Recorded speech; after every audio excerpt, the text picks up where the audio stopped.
Hey there, it's Dr. Jim. Thanks for spending some time with me. I do have an interesting topic, and it's specifically for nurses. So if you're a nurse, this is meant for you. If you know a nurse, please forward it to them. It's on professional boundaries for nurses. There's a growing attention to sexual misconduct in healthcare today, and nurses are particularly vulnerable to a number of boundary violations. It's just the nature of their work. While it's always better to be safe than sorry, sometimes certain acts or behaviors might be misperceived as sexual in nature when they are not. It's therefore important for nurses to always keep ethical boundaries at the forefront of their minds and their practice. The nurse-client relationship is important because it focuses on the needs of the client, and it's supposed to be healing and therapeutic. This relationship is based on trust and respect, and at times will become professionally intimate, especially during hands-on care. Nurses are in the authority position, so they have to be aware that their client can be vulnerable. Nurses must always protect their clients' dignity, privacy, and autonomy. Nurses have the power, and they do so because they have the information, influence, specialized knowledge, and the clinical skills to help their clients. They can set the tone for the nurse-client relationship by discussing boundaries, what can and cannot be done, and talk about the importance of a clinically appropriate relationship.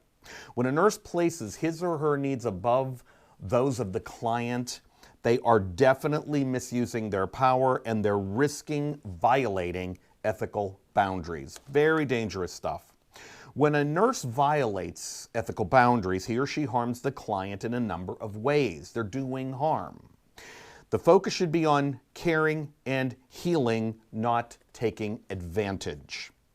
Boundaries can be violated by a number of behaviors, including showing favoritism, engaging in sexually inappropriate behavior or physical contact, forming a personal relationship, socializing with the client outside of the healthcare space. That could be tricky because of small towns and communities, or accepting gifts for their services. Other violations might include dating clients, being intimate with them, and punishing them in some way when the nurse does not get what he or she wants. What's the best thing to do?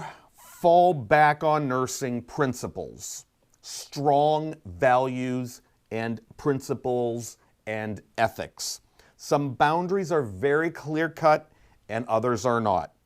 This is why nurses are taught to think critically.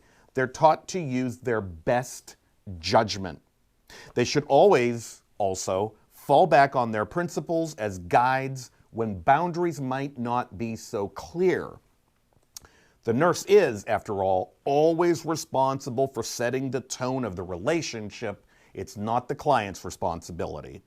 The client's physical and emotional health needs come first and foremost. It's never appropriate to become romantic or engaged in any type of sexual behavior with the client.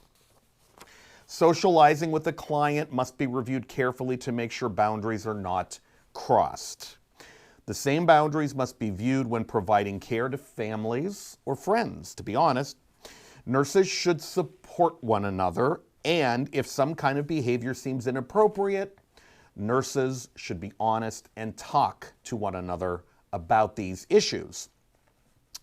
They should have each other's back. Nurses need to communicate to the client that they are functioning in both professional as well as personal ways when it's necessary.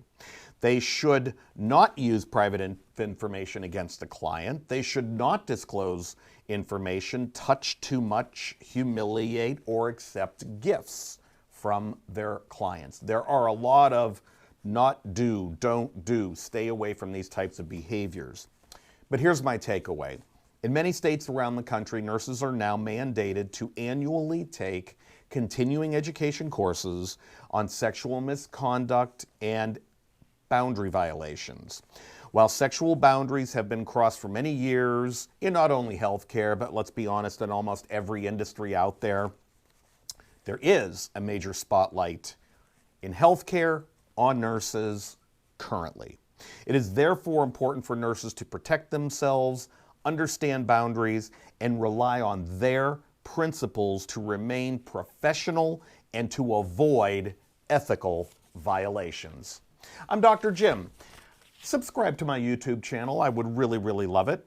And if you would, forward this video to some nurses. They might enjoy being reminded of all of the professional boundaries they have to work within. I'll see you soon. Take care.